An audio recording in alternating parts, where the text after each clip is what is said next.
What's going on, YouTube? Happy New Year.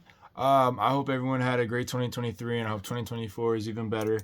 I'm going to be talking about the best movies of 2023 that I saw. This is my personal ranking, so it can vary from yours for sure. Um, some movies that I couldn't put on the list. I'm only doing a top five list, but if I went to 10, I'd probably add Talk to Me, Pope's Exorcist, Guardians of the Galaxy Volume 3, Hunger Games, uh, The Nun, probably Dungeons and Dragons. Just stuff like those. Those movies were really good.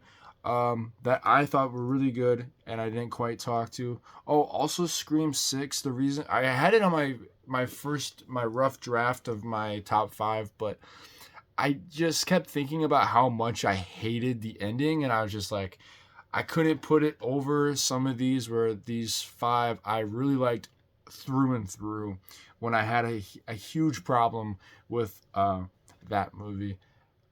Just the ending, though. I really did think it was a good movie.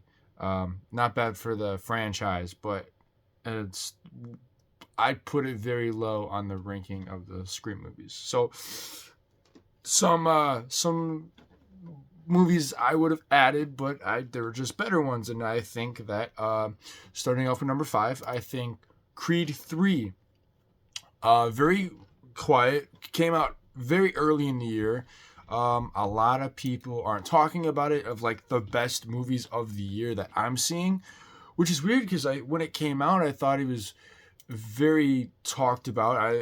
When I watched it, I was very impressed. I liked it. I thought Jonathan Majors um, did a great job as the villain. I think Michael B. Jordan did a great job again, and as well directing and acting. I felt that was a great job. I loved the bringing in more of the family. They had a kid. I thought bringing that in was a great concept. Unfortunately, it very much missed Rocky and Sylvester Stallone, and there was a disagreement with there's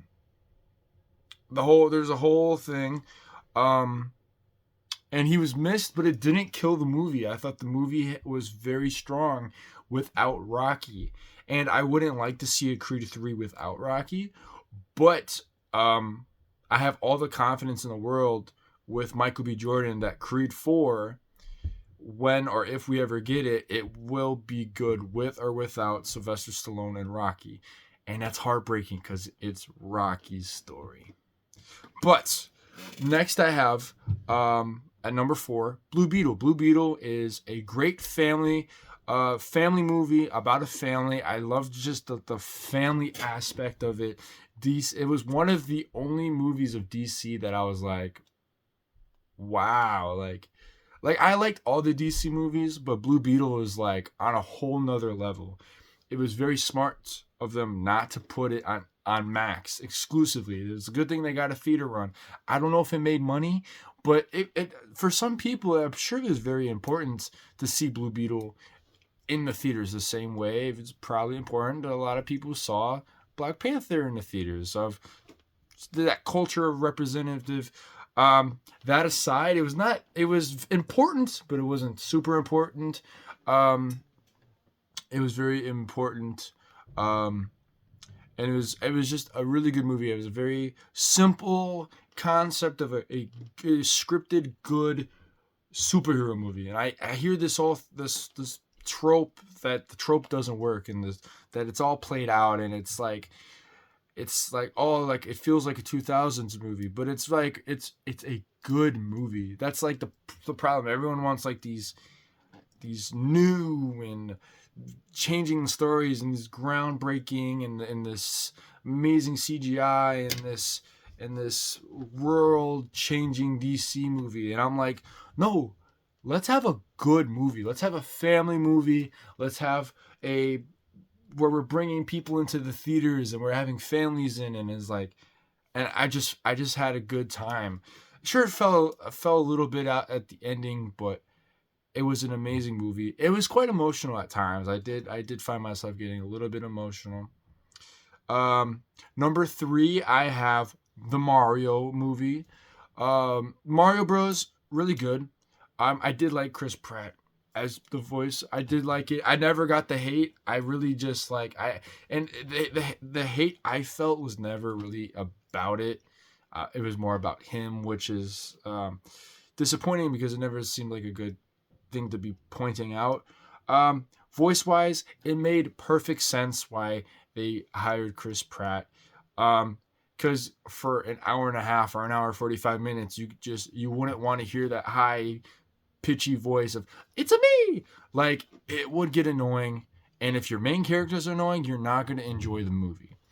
Um, Movie wise, it was a great movie to go see in the theaters. It was a great family movie that I went to see with my family. Um, it was very, very, very nice to see family movies. Most people go to theaters with families, so it's very nice to see family movies. Also, it was a good movie in general. I really liked the concept. Not what I was expecting, which made me like it maybe even more. Um, yeah, so yeah, I mean it was a good family movie. Next I have at number two I have Spider-Man Across the Spider-Verse. Now, everyone has it in its main, like, number one best movie of the year. Personally, I think it's great, but there was some flaws. It was a part one. There was multiple cuts. There was multiple storylines. It was some characters just weren't nice and just were kind of hard to understand at the end of the movie when they were being mean to the main character for so long and lying and making the main character feel bad. It doesn't make me want to pick your side. And it was like so, and so a character that I loved so much in the first movie, and the second movie was very mean, and it made me not like them as a character, and it was heartbreaking. And on top of that, it had two beginnings, two middles, and only one end. We're still missing the end of a story.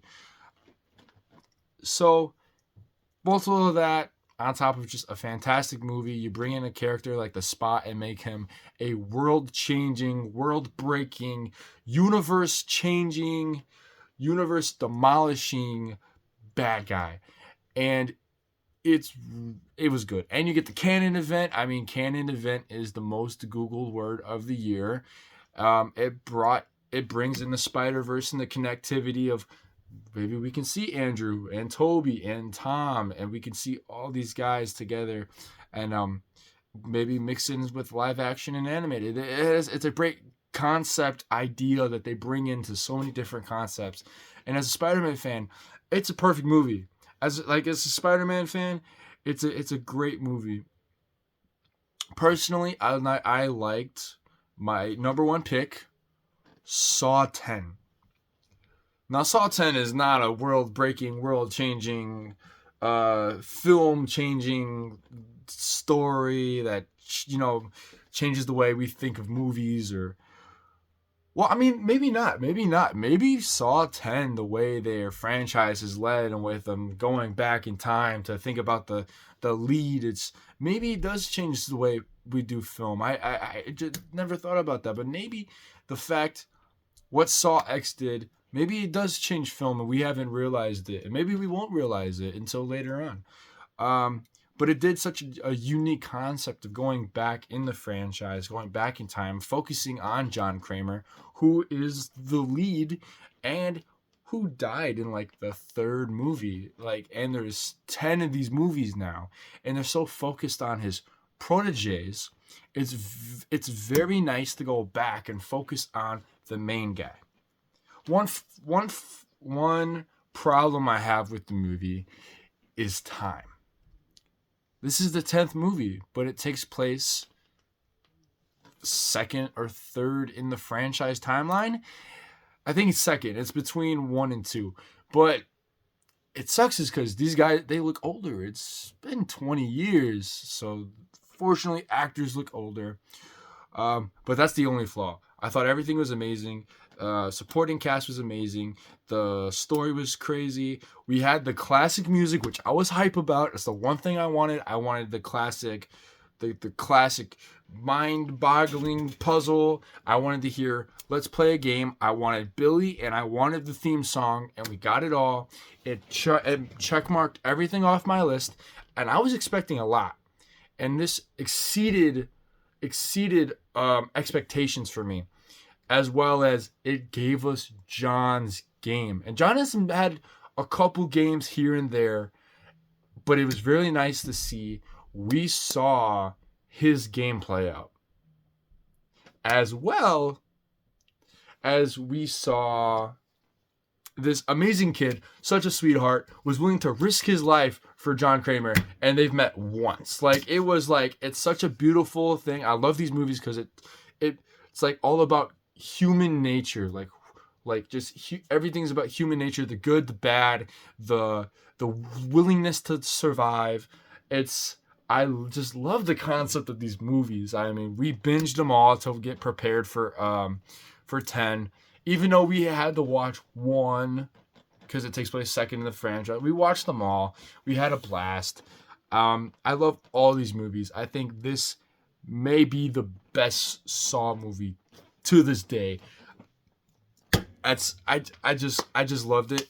2023 was a really good year personally for movies. I thought there was a lot of secret underdog ones that just came out of nowhere and were really surprising. Some that had no hope in, like Dungeons and Dragons, and then you find out like, oh wait, this is great. And then you got ones that are these big franchise ones like Saw, Hunger Games, The Nun 2, like these ones that you're expecting to do good. And like they were good to not bad. Personally, I thought this year did a really good job. And my worst list was easier to make because I only had 8 movies that I didn't like, so cut it down to ones I liked more than the others. But the best list was hard because I had 20 movies that I really liked, and I had to break it down to 5. And like I said at the beginning of the movie, at the beginning of this video, I listed like 4 or 5 other movies I wish I could have added on my list. So yeah, 2023 was really good. I'm super excited for 2024. 2024 has a lot of exciting upcoming projects that I'm really looking forward, and I hope they're just as good as 2023. I hope everyone has a good New Year's. Please like and subscribe, and I'll catch you on the next video.